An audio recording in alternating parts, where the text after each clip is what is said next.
اکبر. یار اللہ سے کون بھاگ سکتا ہے؟ میرے بھائی آپ اپنی داڑھیوں سے، پگڑیوں سے، نمازوں سے، تسبیحوں سے دنیا کو دھوکہ دے سکتے ہیں، قانون کو چکمہ دے سکتے ہیں، اللہ سے بھاگ کے کہاں جائیں گے؟ اللہ تو اتنا باریک بین ہے کہ جن لوگوں کی نماز، حج، زکوٰۃ بھی لکھے ہوں گے نا قیامت والے دن، فرشتوں نے نیکیوں کے ڈھیر لگائے ہوں گے، اللہ زیرو سے ملٹیپلائی کر دے گا. آپ نے فرمایا قیامت والے دن اللہ تعالیٰ ایک شہید کو اٹھائے گا اور پوچھے گا یہ کیا کیا؟ وہ کہے گا یا اللہ جان سے قیمتی کون سی چیز تھی تیرے لیے دے دی.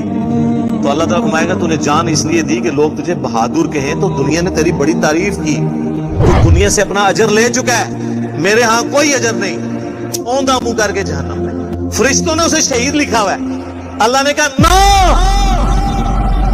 آپ اپنی نیکیوں سے فرشتوں کو بھی دھوکہ دے سکتے ہیں. فرشتے تو ظاہری مال کو لکھیں گے، ہاں جی تو یہ حساب کتاب تو بس خانہ پوری ہے، اصل میں تو اللہ تعالیٰ خود حساب کرنے والا.